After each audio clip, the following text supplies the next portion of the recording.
They are taking an afternoon break in the Todd Kendhammer case out of Wisconsin. There's also a break in the Xavion Dobson case. As soon as we have a live feed in either of those trials, we'll make sure to go to it. But let's talk a little bit about what we just heard. I'm here with Julie Rendelman. Julie, two jury questions were just posed in the Todd Kendhammer case to this medical examiner. One, define recent, and two, did you see healing? What are they thinking about here? I'm actually not sure. That wouldn't be Julie, you're our guest. You're supposed to know these the answers to these questions. I don't know where they're going with this. I guess, look, I guess the issue of healing is whether or not these injuries pre-existed kind of what transpired in the vehicle. Right. So I guess that's kind of where they're going with this. I admit I'm so on the fence with this case that I'm having some trouble. The difficulty is, and I would say in a lot of cases, is when did someone suffer an injury? And right. I think that's the time aspect of this is huge. So Sure. if you can try to determine that, well, maybe an injury happened sooner rather than later, you know, there might be a way to determine what happened to this woman. Was she struck? Did the pipe come through the windshield? You know, what were the level of her injuries and how were they caused? The problem is also that she was alive for a period of time after the incident, and so when the medical examiner is doing the autopsy, she's even in a sense more in the dark, because now it's the individual has been alive for a period of time after these injuries, so it becomes even harder to kind of figure out and delineate which injuries came at what time. Right. Again, for everyone joining us, this is the case of Todd Kendhammer. Prosecutors are alleging that he fatally beat his wife of 25 years and tried to conceal her death by staging a freak car accident. That's what we're talking about here today. Kendhammer says that she died when an airborne pipe pierced his windshield and struck her in the head. Prosecutors are saying not so likely. They think this might have been in as the medical examiner just said, blunt force trauma, that he actually beat her to death and staged this. So, Julie, this medical examiner took the stand, a lot of back and forth between direct, cross-examination, jury questions. In the end, will the jury be left with the impression that, okay, the majority of her injuries, or at least the result of her death, was not caused by this pipe? Again, what we really see is what she said is that she did not find any injuries that she believes matches a pipe coming through the windshield. Correct. Or will they be left with the idea that there are multiple injuries that you can't determine what caused it, and maybe it was a pipe? What's the jury going to do here? I don't know. I mean, look, you know, I think eventually the defense is going to introduce, you know, their defense, which I believe will consist of some type of accident reconstructionist or something like that, which will, as you know, maybe I'm assuming that the defense is going to do what I think they should do, which is to kind of explain to the jury how the events could have happened and how the injuries could have happened the way he described them.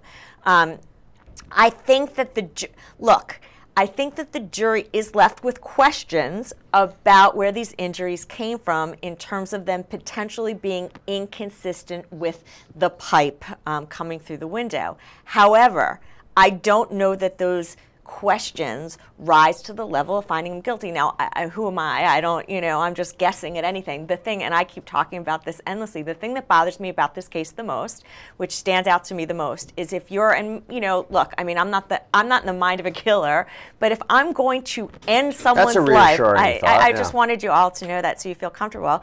But if you're going to kill your wife, then you're going to make sure your wife is dead before you call 911 and bear the risk of her going to the hospital, potentially waking up and saying that the cause of her injuries were not the pipe but you. And so I'm troubled with, you know, if he's going to commit this crime and going to this effort, as morbid as it sounds, why isn't he not making sure his wife is dead? And so it leads me to question whether or not he really is the person that killed her.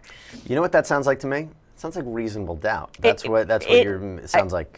To me, that in and of itself is built-in reasonable doubt. I'm having problems with it, and I'm just, someone's got to help me not feel that way, because that's how I feel. We saw one of the first witnesses to testify was an officer who his dash cam footage captured all the events that led to this when he responded to the scene, and Sure. you saw the interactions with the defendant in this case. You keep hearing that the defendant was very emotional when this was happening. He was frantic. He was worried about his wife, told the officers what happened.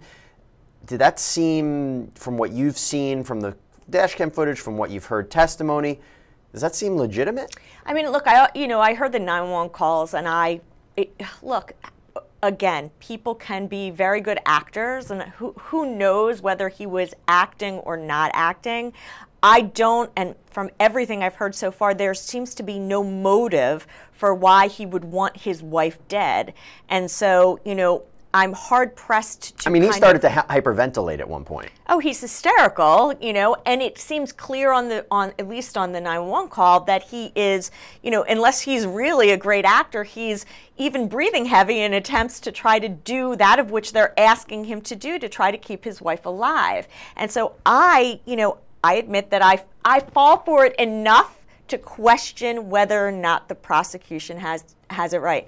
Now, just so we are all on the same page, I'm not saying he didn't commit this crime. I'm saying I have a lot of questions about whether he committed this crime. Rightfully so. It's the early part of the case, but we like talking about what we know so far. What do you make of the injuries to his hands? He had bloods, cuts on the knuckles. Again, was that consistent with him trying to block the pipe coming through the windshield? Was it him taking the pipe out of the windshield, him helping remove his wife? I mean, if this pipe really did come through the windshield, you'd expect him to have some injuries, or is it something a little bit more sinister? I mean, I don't know. There was some point, and maybe I remember hearing something about there being some allegation, him stating that he worked with some type of glass before, and so the injuries may have been before. I believe the injuries happened then.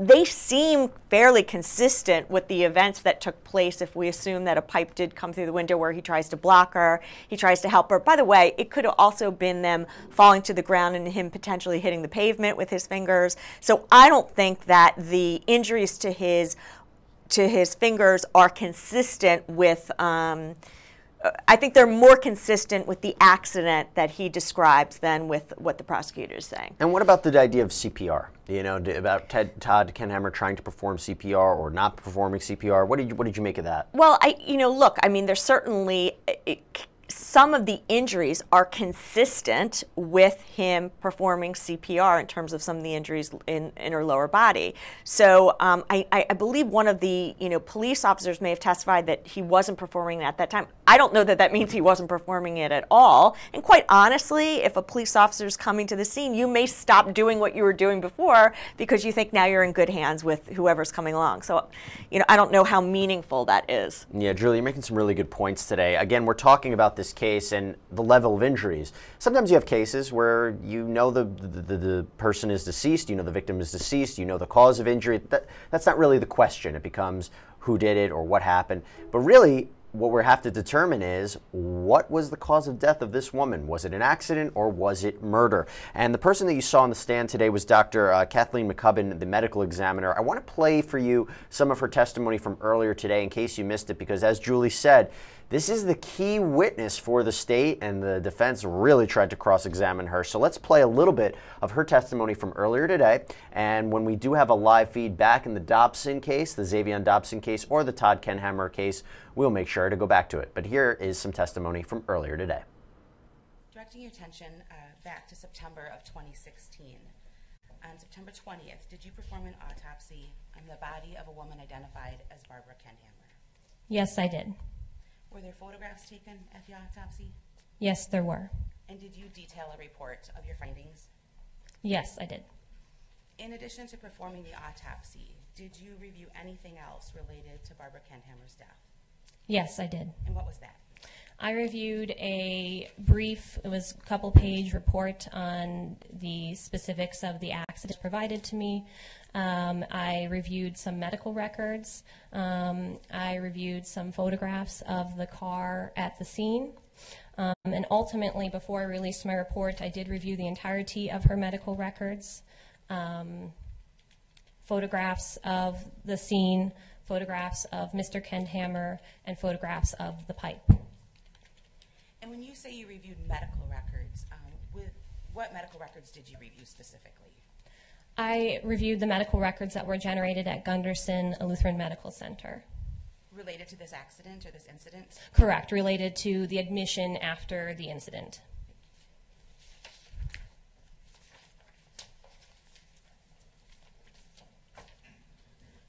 Showing you what's been marked as Exhibit 6B. Do you recognize this? I believe so. Yes, I do. Counsel, did you want me to receive all these documents at this point, or as you introduce them, or what was your intent? We've agreed they may be received during. All right, just for the record, because I haven't done it yet, 59 through 74 will all be received, then we'll go from there. So carry on. I gave you that copy of the autopsy report because you'll be referencing it during the rest of your testimony, I presume. Yes. When you completed the autopsy, did you have an opinion as to the cause of Barbara Kendhammer's death? Yes, I did. And what was that? The cause of Barbara Kendhammer's death was blunt impact injuries of her head and neck. We're going to go over some charts now. Brenda, we had the easel set up here. Do you not You can put that where you want it. I just wanted it moved for the witnesses walking around.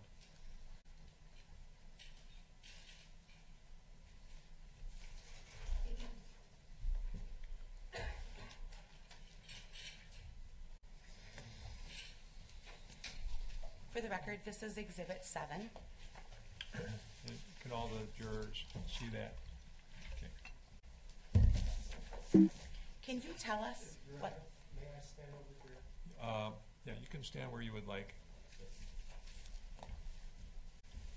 Can you tell us what this chart depicts?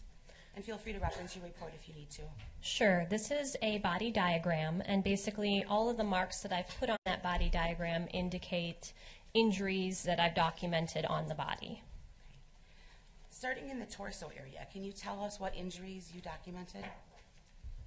Would it be okay if I approach and We need point? to have you Or do you prefer? use the microphone, so if the pointer will work, that would be good. Okay, thank you.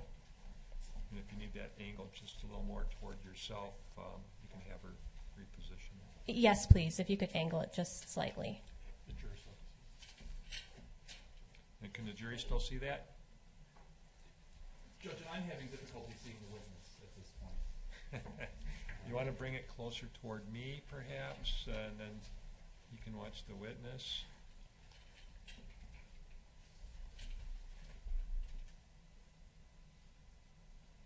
Maybe just That's good for me. does that work for you? We'll make it work. If you want it more, a little more, We're okay. okay, all right. Go ahead. So can you describe the injuries you observed in Barbara Kendhammer's torso area? Sure. So on this diagram, first off, you can see there's a little mark across the left side of the neck there. And there I observed a 3 by 1/2 inch area of contusion. A contusion is a bruise or a blunt impact injury.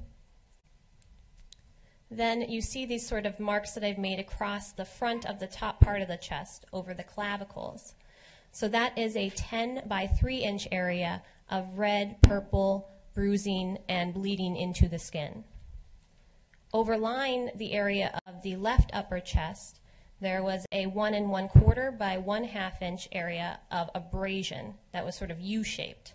And an abrasion is another type of blunt impact injury. It's a scrape on the skin. As far as the torso goes, on the back of the top of the midline back, there was an area of bleeding in the fatty tissues beneath the skin that measured 1 3/4 inch by 1 1/2 inch. Then on the right lower back, or the top of the buttock region, there was another bruise or contusion that measured 1 1/2 by 3/4 inches.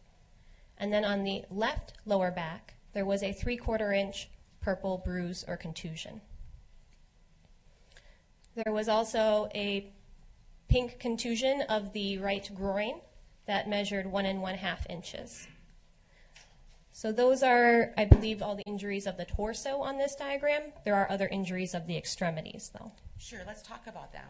What injuries did you observe on the arms? So on the arms, on the right upper arm, on the inner surface, there was a 3-inch area, which was a cluster of multiple red, purple contusions or bruises. On the inside of the left arm, there was a 4 by 2 1/2 inch area of patchy bruising that was red and purple. On the back side of the right upper arm, there was a 1/4 inch purple bruise. On the kind of inner part of the right elbow, there was a 1/2 inch very faint purple bruise. And then on the left forearm, on the side in line with the pinky finger, or the ulnar side, there was a 3-inch faint pink bruise. Now moving to the lower extremities, on the right lateral thigh, there was a 1 1/2 inch contusion or bruise. On the front portion of the mid part of the thigh, there was a 1/2 inch bruise. Then slightly below that, there was a 1 1/2 inch area of patchy red, purple bruising or contusion. And slightly below that, there was another area, 2 1/4 inch of red, purple bruising or contusion.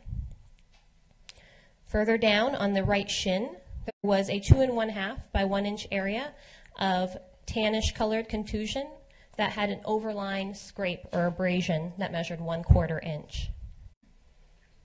Now on the front part of the left leg, there was a 7/8 inch contusion or bruise kind of on the lateral aspect to the side. And then further down towards the ankle, there was a 3 1/4 inch area of red-pink contusion. On the back side of the legs, on the left calf, there was a 5-inch area of red-purple contusion. And then on the right calf, there were 2 bruises. One was 1 1/2 inches, and one was 1 1/4 inches. Welcome back to the Law&Crime Network, everybody. This is Jesse Weber. We are in a break right now in the Todd Kendhammer and Xavier Dobson cases. As soon as we do have a live feed, we'll make sure to go to it. And also, let's not forget, we are in Verdict Watch in the Laquan Barrow, Gary King, and Michael Smith case, which we have been following since last week. Really a crazy case out of Ocala, Florida, a nightclub shooting that resulted in the death of 19-year-old Benitria Robinson. As soon as we have an update in that case, we'll make sure to go to it. But right now, our primary focus is the Todd Kendhammer case. And I want to just talk a little bit now with our analyst for the day, Julie Rendelman. Julie, there's an interesting aspect of this case. Okay, so we know that prosecutors are saying that he fatally beat his wife and that he tried to conceal her death by staging a freak car accident. Kendhammer says that this was a pipe that fell off of a truck and went right into the windshield. Okay, let's talk a little bit about this truck. We saw testimony from an officer yesterday who said at one point he saw a truck across the road with no tailgate. He didn't talk to anyone about calling in the plate number or otherwise investigating that truck. But then he said a county deputy called in the truck eventually. But that seems like a missed opportunity there on the part of the investigators to really find out what happened, right? Absolutely, and a great opportunity for the defense to just, you know, in a sense, the defense is almost better off knowing exactly what that truck is and who it belonged to, because if they had clarified it and it wasn't something that could have produced kind of the injuries that, you know, in terms of that pipe. So, you know, the fact that they didn't do their job is the best thing sometimes for the defense. Right. The defense really needs that flatbed truck, right? Exactly. And what you have here is we also saw testimony that officers think that the Kendhammer vehicle passed a camera heading northbound at 7:57 a.m. There was a truck traveling southbound that passed at about 7:47, 10 minutes before. It didn't appear to be a flatbed truck. Then we saw that there was video from the Wild Winds Horse Ranch, and the defense pointed out that what appeared to could have been a second truck in the surveillance footage. It appeared to have a homemade bed. Right. But again, there might be confusion about what Mr. Kendhammer thought a truck was and what actually he meant by truck.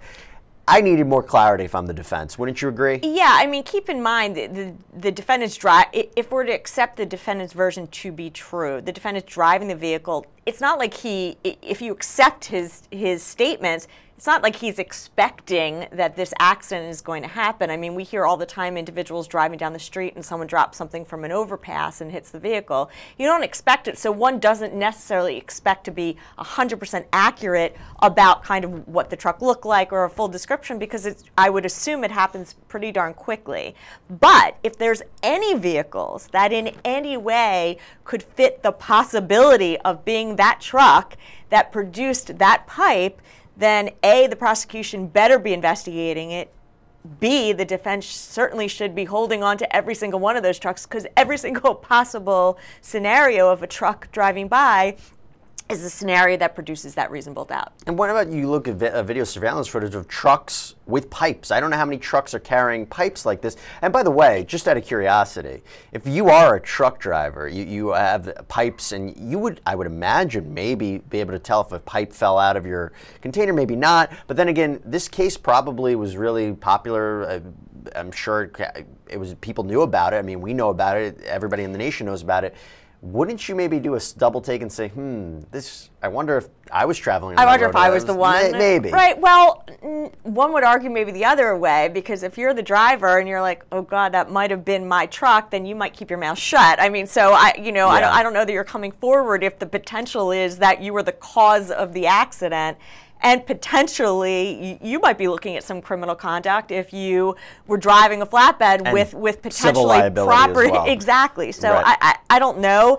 And again, flatbed trucks that have, large objects in the back, there are times when they might hit a rock, they might hit something, bounce, and that sometimes is all it takes for something to fall out of the vehicle. One of the officers who testified, from the sheriff's department, said there was no bend in the road, no bumps in the road that would have actually led a truck to go over it and a pipe would have really fallen out. I mean, right. Again, I still agree with you what you said earlier, that if this guy really wanted to kill his wife, there could have been another way to do it, sure. And he wouldn't have tried to attempt that rescue, try to make it look like a pipe went through the windshield.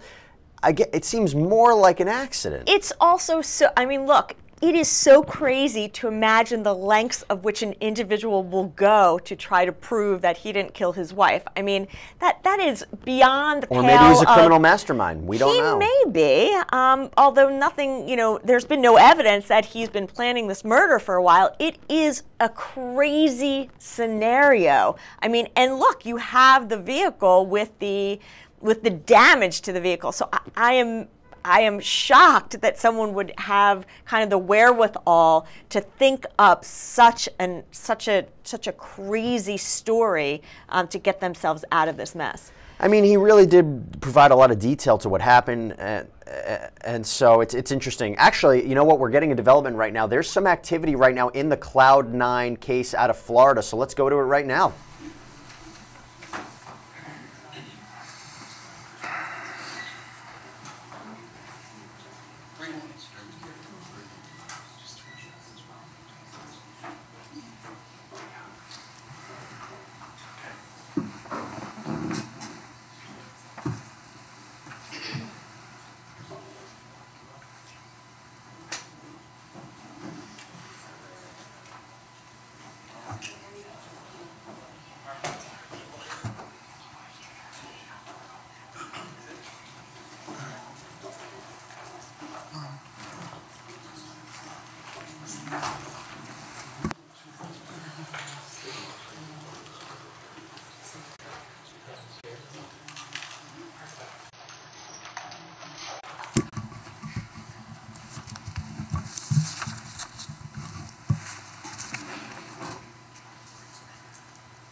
Counsel approach.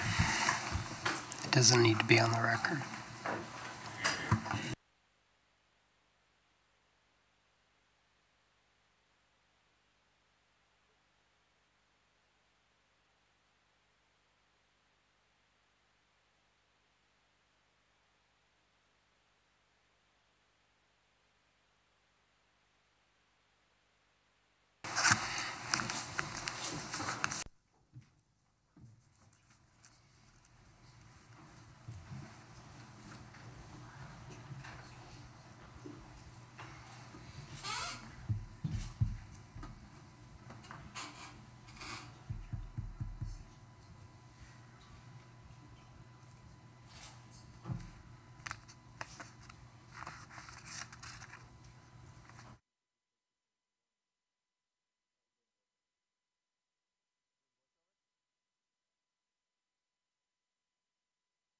Welcome back to the Law&Crime Network, everybody. This is Jesse Weber. We see some activity now in the Cloud9 nightclub shooting trial. I'm here with Julie Rendelman. Julie, again, this is the case of Laquan Barrow, Gary King, Michael Smith, each charged with one count of second-degree murder for the death of 19-year-old Benitria Robinson and several counts of attempted second-degree murder. What do you think? Do you think we're going to have a verdict? I don't know. It would be a pretty quick verdict. I mean, it could also just simply be a jury question. There are two juries, though, so. Yeah, that's a good point, Julie. I mean, there's two juries here. One of them is for Mr. King, right, who I want to say there seems to be a little bit less evidence against him than there is Laquan Barrow and Michael Smith. What do you think? Well, it's funny that you say that. I think that that's sometimes the problem is when you have three defendants and different evidence against those three defendants, you start to compare them, and you don't want a jury to do that because you want the jury to say, you know what, this defendant may have 7 witnesses, and this defendant may have 3 witnesses. But do you believe those witnesses beyond a reasonable doubt? And so you want to make sure the jury is not, as a prosecutor at least, they're not comparing to say, oh, that one seems stronger, even though they both may make it out beyond a reasonable doubt. Of course, as the defense, you're jumping onto the fact that there's less evidence in your client than in the other two defendants. And Julie, I don't know if you got a chance to see, the defense's closing from Mr. Gorley, who is Mr. Barrow's attorney, I thought was fantastic. And he basically said that if you look at what the testimony was of Kiera Scott, who was one of the main defense witnesses, it basically matches up to one of the key statements of one of the prosecution's witnesses. And I think we might have some testimony right now.